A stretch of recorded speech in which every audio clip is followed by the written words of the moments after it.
It's now my pleasure to introduce our next speakers. Elizabeth Ratz is the National Research and Program Officer at Realize. Her experience spans academic and community-based research in HIV, transplant, and cardiac care, as well as patient engagement in research. Elizabeth completed her Master of Public Health practicum placement at Realize, implementing the Panache, Ontario study.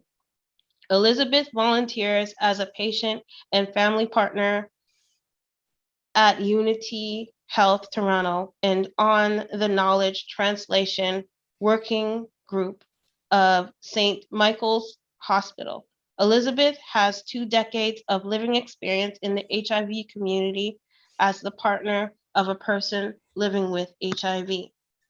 Dr. Monique Gingyak is scientific director and a senior scientist at the Institute for Work and Health and a professor at the Dalla Lana School of Public Health at the University of Toronto.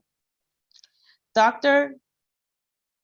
Gignac's research expertise is in the areas of health and social psychosocial psychology. Her research examines physio-social factors like stress, coping, and adaptation and their importance in understanding the impact of chronic episodic conditions on the lives of adults across the life course. Elizabeth Harrison has a PhD in critical disability studies from York University, where she received a SSHRC CGS doctoral scholarship. Her dissertation research uses narrative and digital storytelling methods to eliminate transgender, queer, gender, non-conforming, and non-binary people's experiences with mental health care in Ontario. She has taught courses in women and gender studies, psychology, and education. Her research interests are in MAD studies, FAT studies, and intersectionality theory. Lacey Croft is a PhD candidate in sociology at York University, where she is also a member of the executive committee for the Global Labor Research Center, starting from the standpoint of displaced workers. Her dissertation research tells the story of workers' struggles and strategies for dealing with chronic and traumatic stress following a factory closure. Lacey bridges her research on workplace stress with teaching both as a sessional instructor in labor studies and yoga teacher. We will have a short Q&A at the end of the presentation. You are welcome to type your questions into the chat box. Just click on the button at the bottom of your Zoom window, or you can raise your hand virtually using the Zoom tools, and we will also do our best to get to you. Welcome, Monique, Elizabeth R., Elizabeth H., and Lacey. Lovely, thank you so much. All right, as Gloria kindly shared, my name is Elizabeth and I am the Research and Program Officer here at Realize, and I am a settler on Turtle Island, and I have the privilege of working and living here, and I'm very thankful for the opportunity. The Workplaces Revamped project is a group of ongoing work that Realize has undertaken, and it is part of expanding the research on people living with episodic disability, specifically from the lens of employment and employer and employee relations. If we go, thank you. And just skip through that. We know who I am now.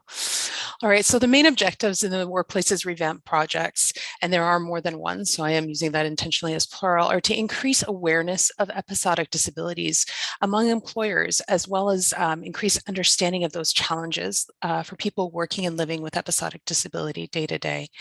We're hoping to increase the capacity of employers to respond effectively to the challenges facing people living with episodic disability, and to increase the access to information and networking opportunities for small, medium, and large employers on leading practices in accommodating their employees. We've heard a lot in the last day and a little bit, and with Dr. Cobbing's talk as well, about some of the challenges that people are already facing with that. And lastly, we hope to increase the capacity of people living with episodic disabilities to communicate effectively about their lived experiences. So I have only 10 minutes, so we're going to focus on two projects. One is the Human Resources Survey on Episodic Disability and Employment. And the second is a summary from the key informant interviews I've been holding with leaders who live with experiences of episodic disability. So this Human Resources Survey was completed last year as well, so we repeated it this year, hoping to measure change in awareness related to episodic disabilities. And this was directed specifically to human resources professionals across Canada. We shared the survey link. It was done through SurveyMonkey online, nationally using human resources networks and professional associations, and with directed social media campaigns. So in total, we had 32 HR professionals complete the surveys, mainly from BC, Alberta, and Ontario, which is fairly reflective of the size of those provinces. And more than half of those folks came from the private sector, but we did have a split with the government and not-for-profit and other organizations as well. So 81% of the HR professionals who took this survey were familiar with the concept or definition of episodic disabilities, as we've described and as Dr. Copping described. And most of them acquired this knowledge through training. So 40% of them had training in episodic disabilities, and then others cited personal experience or social media or other sources. And nearly 80% of them were able to identify episodic disability in their caseload as an HR professional. So in terms of policy and practice, we did ask some questions about cost benefit analysis, because we know business, comes down to the dollar and cents sometimes. And overall in cost benefit analysis, it's fairly cost neutral. So there isn't an added cost to having an episodic disability policy in place, which is hopeful, because there might provide a little more incentive for those organizations not yet able to implement their policies. But overall, more than 56% of respondents reported that there is policy in their place of work that supported return to work for people with episodic disabilities. And that included a collaboration between human resources professionals, the employee, and the leadership within the organization. A further 34% reported that their return to work policy was on a case-by-case basis for episodic disability. So perhaps not a directed policy, but they did assess episodic disability on a case-by-case basis. And there's still 10% that reported not having a policy related to episodic disability at this time. So in terms of support and accommodations for episodic disability, most support was provided in the form of either short-term disability or sick leave. And these are existing programs in most workplaces, and some of them are under EI and some of them are under private insurance. And in terms of accommodations, part-time work, flex hours, working from home, and job sharing were the most common cited. And especially with COVID now, working from home was the most often cited accommodation provided. I will note that half of the respondents said that they did have to refuse a request for accommodation from someone living with an episodic disability, and most of that was based on either lack of evidence of the disability or there was not something that would support them within the scope of the role. So this, again, speaks to yesterday's conversations, but also what Dr. Copping said about the burden that is on people living with episodic disability to report and to provide supporting evidence to their employers. We did ask about training and education from these HR professionals, and 65% described having some sort of training specific to episodic disability, and 93% recommended HR certification in episodic disability, whether that's an online program or a blended learning program that has in-class component. But we were very happy to see that there was a real a real group of people who wanted more information, wanted to learn more, and wanted to have this this information available, and to continue to develop the scope of their practice to include episodic disabilities. So we did ask a question specific to COVID-19 and whether policy used for work for home and adjustments to work-life kind of balance, could that be used to support episodic disability policies? And 88% of the respondents described that there were changes to their work from home policies or flex time policies, in response to COVID-19, and felt that these policies could be modified to support episodic disability. So as Dr. Copping said, if there's anything good that came from COVID, it is that it was proven without a doubt that you can set up work from home fairly quickly and fairly successfully. So moving on to key informant interviews with leaders experiencing episodic disabilities. I interviewed 10 workplace leaders across Canada to understand their experience of accommodation for episodic disability. We have some experience and some information and data from people who work as employees, but the intention here was to speak to leadership, so people who are managers or directors, executive directors, and so on. To understand their experience. And the sectors, as with the HR survey, included private and public sector, as well as the government and not-for-profits, and the organizations varied enormously from very small local organizations to national organizations with 20,000 plus employees. So there were two main themes here, and I'm sure this is not going to be terribly surprising to anyone here on this summit.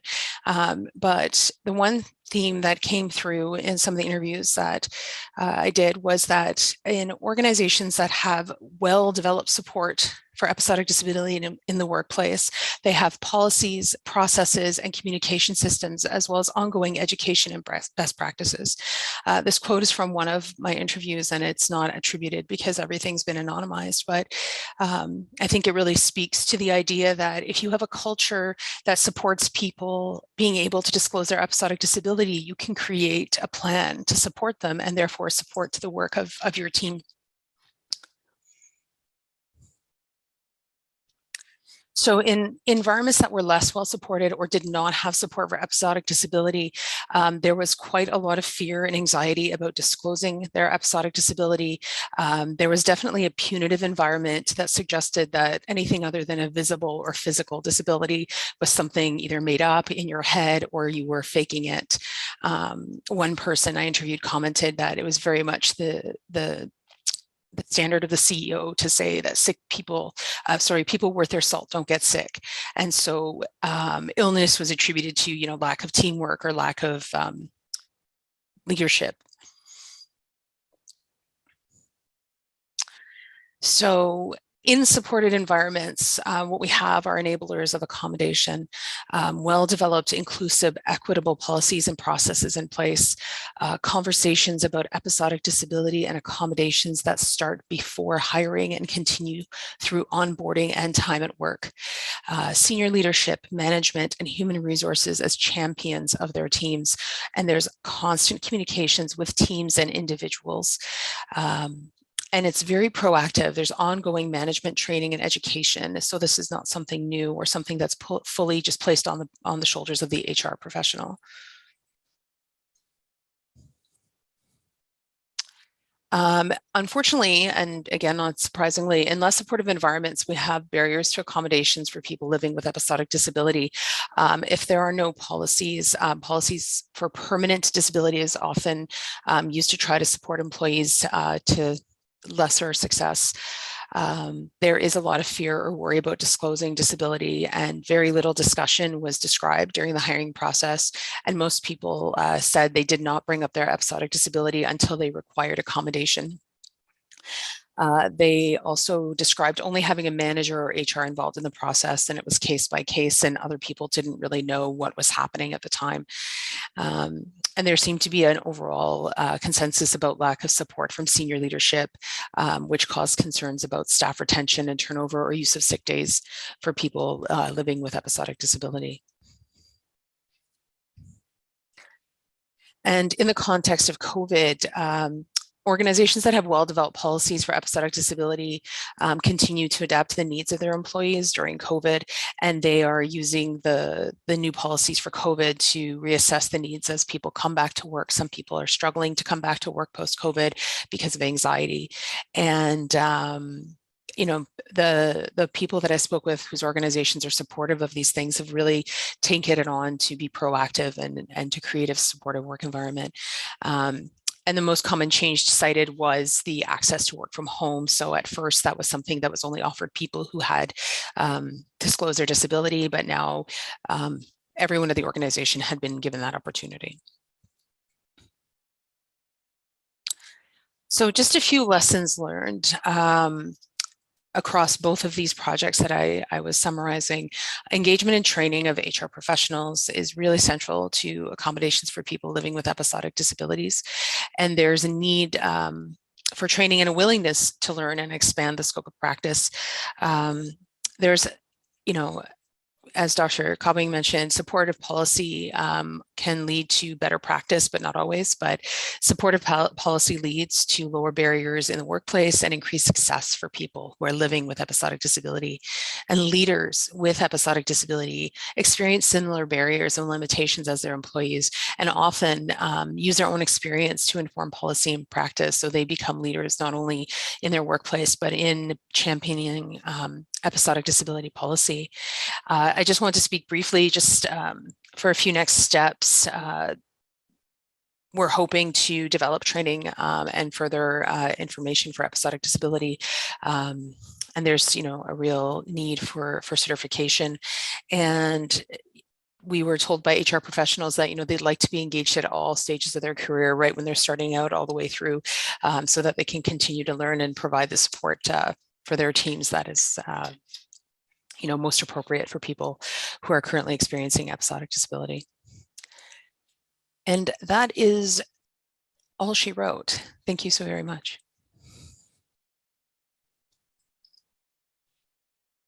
Good afternoon, everyone. I think people should be able to, I'm just trying to get my slides up. Hello, my name is Monique Gignac, and I'm going to talk a little bit this afternoon about workplace communication decisions among older workers who want to remain employed. This is our research team. We hail from the Institute for Work and Health and the University of Toronto and Lakehead University. We received funding for our research from the Social Sciences and Humanities Research Council of Canada. Just a little bit of background to this talk.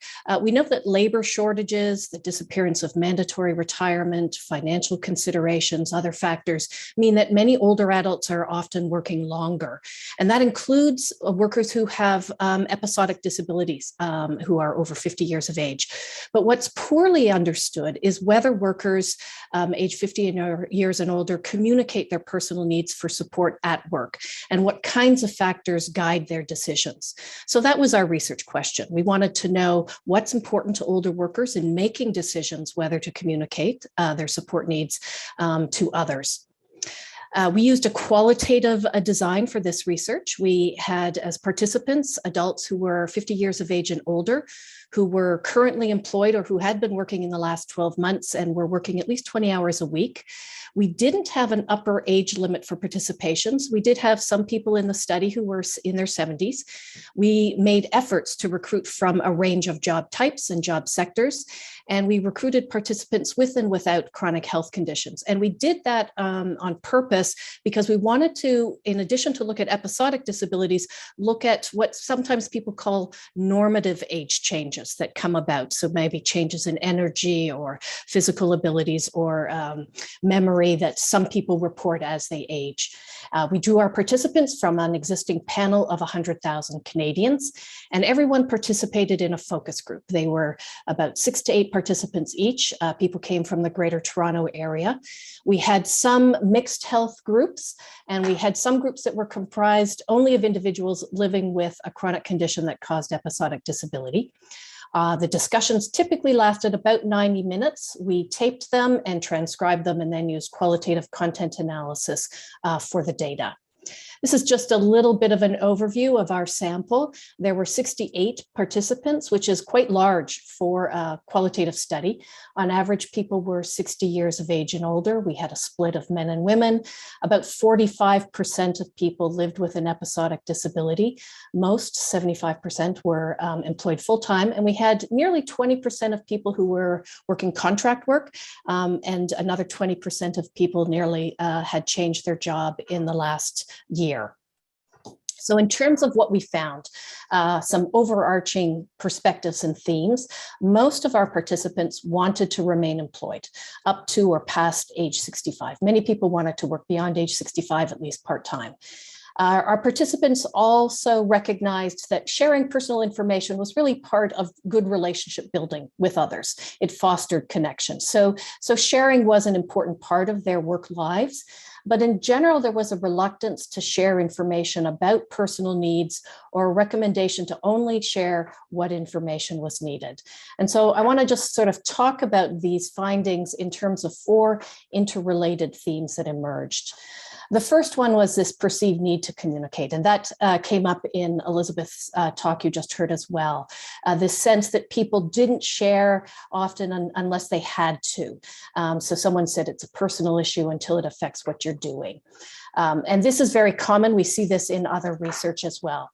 But another theme that came up that we haven't seen as much and had a particular aging worker flavor to it was this notion of maintaining one's reputation. People thought, said it can be dangerous. You make yourself vulnerable if you give away too much. There's certain information you don't share. People also talked about trust in others and perceived support. This also has come up in other research. I would always say err on the side of privacy and discretion. You don't know if you can trust everybody you speak with, not to spread things around that are private. And finally, we heard a lot about job insecurity. People saying things like, you have to ask yourself, is it really worth antagonizing the person who controls your career? And the answer is no. So I don't have time to talk about all of these things. So I'm not going to speak about perceived need because that comes up in so much of the research. But these other themes all had, again, some nuances that were related specifically to aging at work. So I'm going to go through them very quickly. So in terms of maintaining one's reputation, we heard quite a bit about the importance of others' impressions of a person and how much time and effort went into cultivating a reputation as someone who's productive and skilled, and that this is something you build over the course of your working life. But what was surprising to us was how fragile these reputations were perceived by our participants and how vulnerable people thought they were to age misperceptions or health misperceptions. So communicating support needs, especially talking about an episodic disability, was seen as something that could very easily undermine this reputation that you had spent your career building. It made a person vulnerable to gossip, misperceptions about job abilities, or even lost future opportunities. So here are some quotes. I'm very careful about what I decide to share because I don't want to diminish myself in someone else's eyes. I don't think I would confide in someone at work. They make assumptions. Oh, well, if you're ill, are you going to be able to do this or that? And someone who commented, I didn't talk about my multiple sclerosis on purpose because I didn't want them to make any predictions about my ability to continue doing my work. So again, impressions important to people. Trust in others was talked about extensively and support. And these discussions really emphasized gossip and the protection of privacy, a preference for informal support over formal support, and trust. And I want to mention this because we've been talking a lot about policies and practices, and we really do need to be talking about these. But many of our participants really made it clear that they preferred informal support over formal support. A lot of the discussion centered around HR, where people said it makes it more official. You tell HR something, they're going to have to note it down. It goes on the record. And so they wanted to keep things informal. Others noted that they felt HR really wasn't there for the worker to advocate for them, but they're a buffer for the employer. Now, not all the comments were negative, and I want to make that clear that we heard a wide range of things here. So some people did talk about feeling more comfortable dealing with HR because they had policies and practices, even though they noted they're for the company, but they still felt better working one-on-one because, in this case, a person had been with the organization for so long. Trust was also mentioned repeatedly, but here, again, a nuance that was related, I think, to, or we heard with our older workers, was that this trust was really undermined by perceptions of ageism in the workplace. And so people were less willing to share. We have a couple of quotes here. The vice president there started calling me Gramps. I'm 54 years old and I get called mama all the time. Me, mama. I don't want to be called mama by a 30-year-old. And so where there were these perceptions of ageism, people didn't want to share anything about their episodic disability. Another person commented, there is a repository of knowledge, wisdom, whatever in older workers. It's not so much that it's not respected, it's that newer people in positions of authority have an active hostility to it. Again, we did have some positive comments, that sense of experience and wisdom. I find that as I get older, I have more experience and people respect that more and more. People consult me.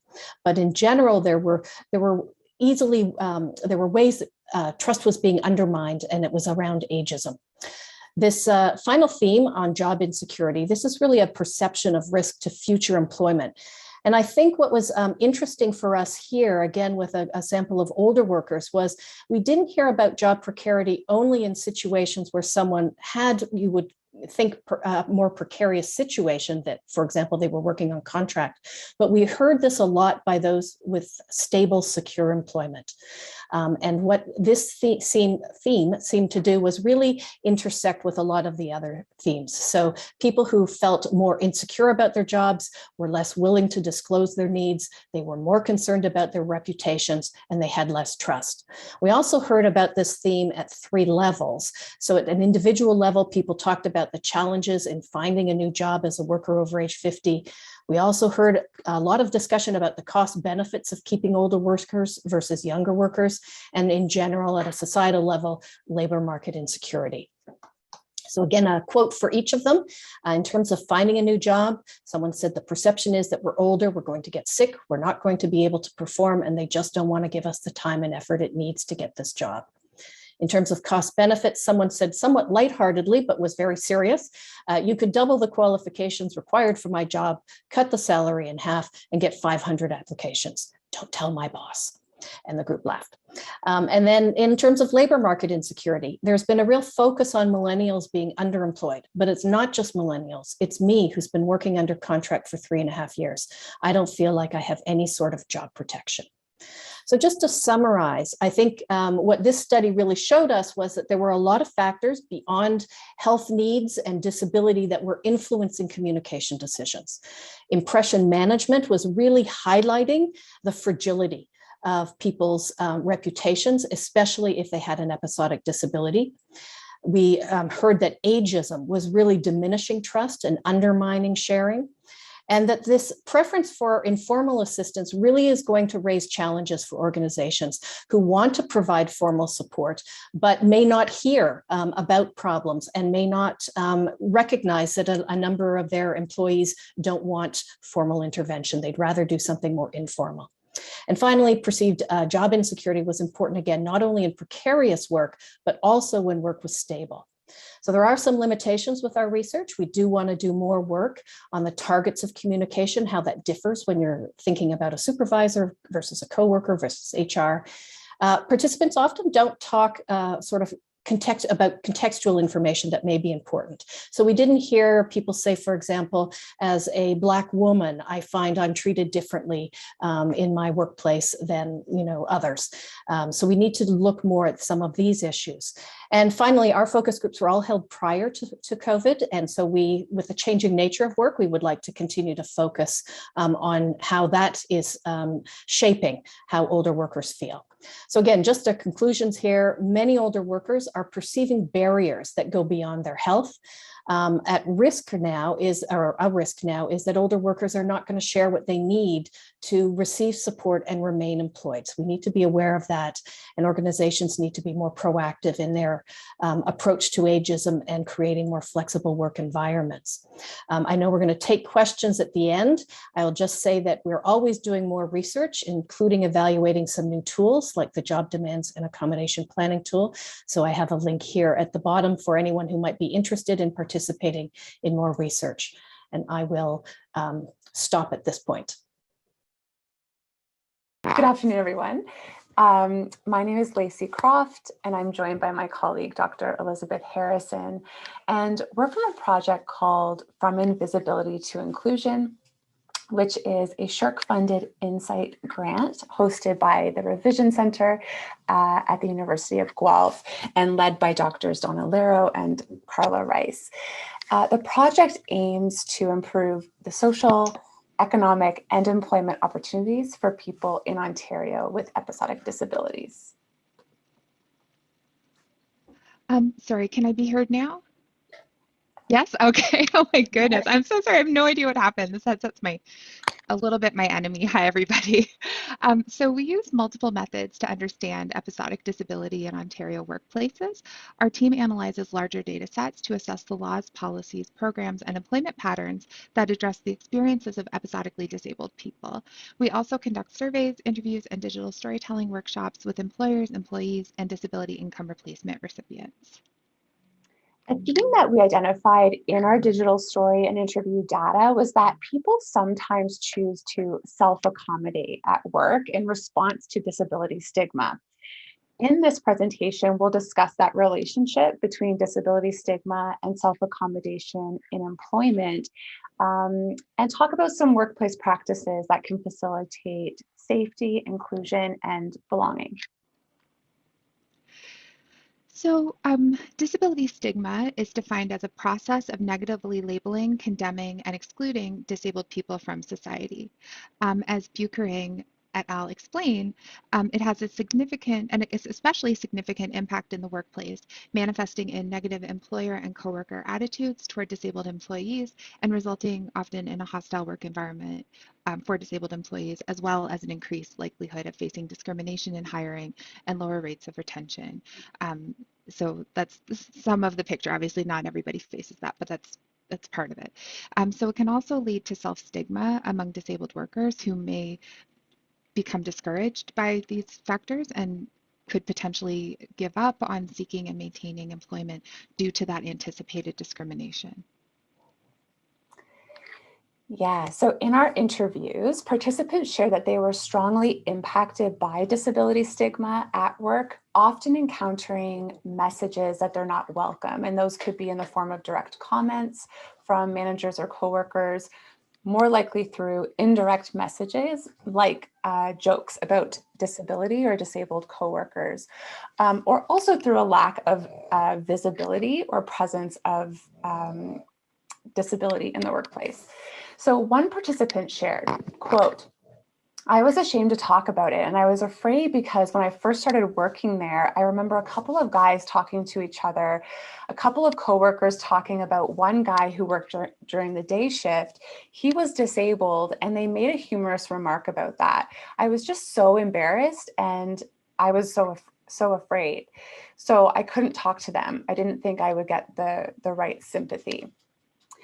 And even if disability accommodations are available in the workplace, negative attitudes can remain a barrier for disabled workers. Another participant shared with us, quote, "I don't always disclose it because I don't want them to think that I'm using it as an excuse. Because as much as we talk about flexibility and accommodation, the ability to work remotely I worry about how that's viewed by people who I don't feel comfortable disclosing to that I have a mental health condition and I have to work from home. How do they see me? So disability stigma is not only attitudinal, it is also expressed through policies and practices that result in the exclusion of disabled people, obviously including people with episodic disabilities. So for workers with episodic disabilities, exclusionary policies may include those that limit capacity to negotiate flexibility in scheduling, work processes, and location of work. So one participant in our study shared how rigid work hours meant that they could not adapt to fluctuations in their own personal capacities, which harmed their health even further. And that resulted in a greater need for professional support, as well as significant impacts on their daily life. So they said, quote, "The fact that I don't have the flexibility around my hours, that I'm working longer hours that are locked into a very particular schedule, means that since I took on this contract, I've had to work really hard, and sometimes it works and sometimes it doesn't work as well, around daily routines and working with support professionals on a much more regular basis to manage stuff so that I feel okay enough to continue engaging in this work on a daily basis." This is really adding a lot of burden to their situation. Yeah. Santuzzi, I hope I'm pronouncing that correctly, et al., explain that because disability stigma is so pervasive in the workplace, disabled workers often engage in identity management, as we heard from Monique, to avoid being negatively stereotyped. So this can involve concealing disability, such as by withholding requests for accommodation. Self-accommodation can therefore arise when formal accommodations cannot be safely accessed. Common self-accommodation practices include bringing in personal equipment, adapting workspaces, or making informal changes to established work practices. In our study, participants often used self-accommodation in lieu of formal accommodations. And so, for example, one participant used their sick days to conceal their mental health difficulties, affording themselves greater flexibility in their schedule. So they said, quote, "How I manage it at work is basically like covering it up." And I know that saying that is like, that's clearly not a great strategy. But if I'm having a really hard time, calling in sick days and just like feigning physical illness rather than actually copping to what's going on, because it's just so much more complicated. And yeah, people treat you like you have two heads sometimes. It's just people don't understand, in my experience anyway. So self-accommodation may be a concealment strategy, but we also heard from participants who did disclose that they had an episodic disability, but they still also engaged in self-accommodation to create room for disabled ways of working. So self-accommodation can therefore, we think, be understood through the lens of affordance. So affordances are possible ways of engaging with our environment, like according to Gibson, 1979. It's a kind of old school way of looking at it. Disabled people often develop creative affordances to cope with non-accommodating conditions. So not always doing the most obvious thing in the environment because it doesn't work for you that way. So we argue that workplace self-accommodation represents an instance of what disability theorist Arceli Documesi calls microactivist affordances of disability, quote unquote, in that they, quote, involve potentially transformative actions in the world, unquote. So this is a way that disabled people use their agency and their embodied knowledge to create access, even in a non-accommodating environment. So such as a workplace that is not designed for diverse body minds. So the following clip is from a digital story from our project, which is by an anonymous storyteller, and it describes how they maintain engagement and productivity while taking care of their body during a flare of their episodic condition. So the story is called How I Show Up. So please let me know if you can hear it. I hope you can. When my vision fails me, when I'm frustrated and out of spoons and feeling like I'll never be able to keep up to this life expected of me, I show up by crafting a sincere email to wish my colleagues well while I won't be there. I show up by sitting my ass down and just letting myself be for 5 minutes. 5 minutes without succumbing to the push to be productive. I close my eyes. I show up by writing and working and reading, using speech to text and text to speech, so I don't have to fight my fluttering eyes and aching, tremoring hands. Out of necessity, I have learned to work with my body and not against it. I show up by doing my best. I show up by checking in with others. I show up by using my limitations, my lack of spoons, as an enabling constraint to find new creative ways of creating access for myself. I show up by caring for myself. When my vision fails,